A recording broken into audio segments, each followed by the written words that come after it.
Good evening. After being voted in as First Minister by MSPs this afternoon, Humza Yousaf pledged to argue tirelessly for independence. Tonight he's appointing his cabinet, but Kate Forbes won't be part of his top team. Tomorrow the formalities will conclude with a swearing in at the Court of Session. Our political correspondent Ewan Petrie reports. With the stroke of a pen, Nicola Sturgeon signed off on more than 8 years as First Minister.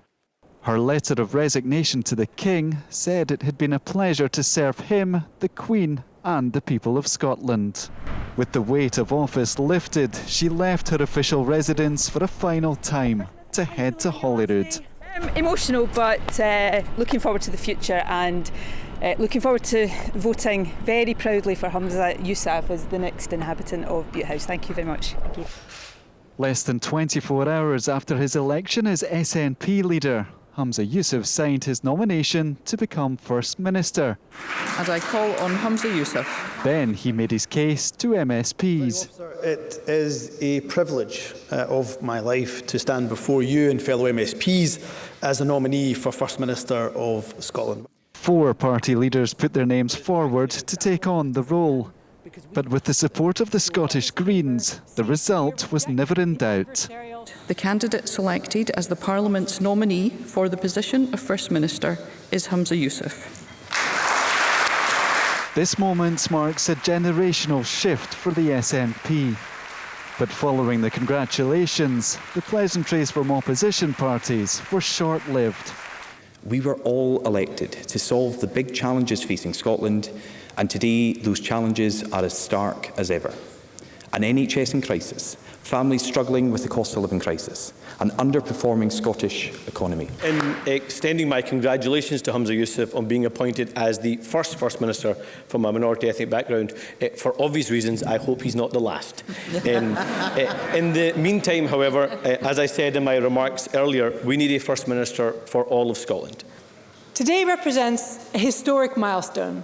Our youngest ever First Minister, our first Muslim leader, and the first minority ethnic leader of a devolved government in the UK. It also represents the continuation of our historic agreement, which brought Greens into government for the first time in the UK. People are turning away from the divisions of the past, and their patience for those who deviate from what matters to them is finite. Change is coming.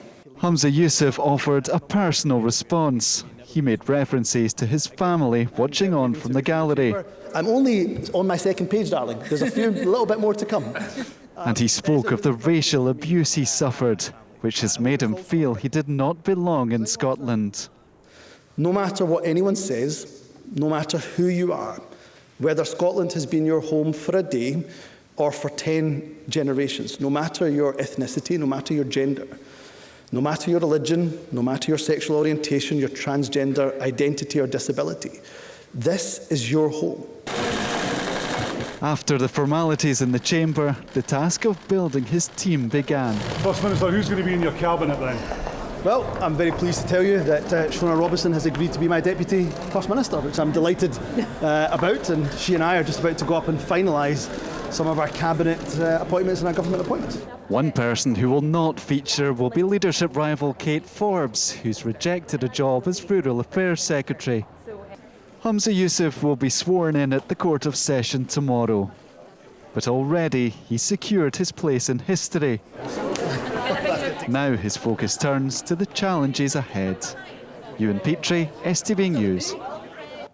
And Ewan will be here next with Scotland Tonight. To football now, and Scotland have defeated Spain 2-0 in their latest Euro qualifier. Scott McTominay scored in each half to record a famous win for the national team. Raman Bardwaj reports. But he failed to find the target. Spain came close to equalising, but Josselu's header came off the bar. It was important to capitalise on the 2 home games as much as we could, and we've managed to do that with maximum points. But all the credit goes to the players, I think. Scotland fans were in dreamland as he left the National Stadium. Fantastic from start to finish. Defended heroically and got the breaks and thoroughly deserved the win. 4 goals in 2 games for McTominay. So Scotland record a famous win, a win that will be talked about for years to come. Raman Bardwaj, STV News. Now Sean takes a look at the weather forecast. Things are hotting up.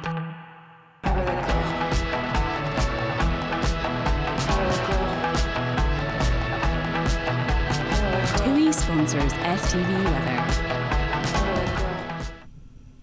A very good evening to you. Well, after that lovely sunshine we had yesterday, I'm pretty miserable out there today. Certainly wouldn't have had a washing on the line. Yesterday I did. I managed to get it dry. Not too bad for this time of year. The air was so dry. But today, yes, damp weather. Most of that rain is headed away to the north now. It should become drier overnight, but very misty and murky. A lot milder though. We'll see some outbreaks of rain coming back into the west later on. Now tomorrow, unfortunately, it is going to be a cloudy day for many of us. There'll be outbreaks of rain on and off through much of the day.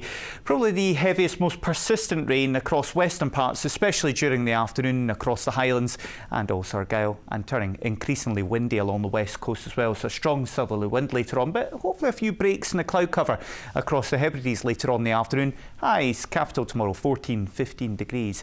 So pretty mild, but still pretty damp. Best with sunshine, eastern parts on Thursday, temperatures possibly 15 degrees. Lots of showers again in the west. Night night. TUI sponsors STV weather. That's all from the newsroom for the moment. Good night.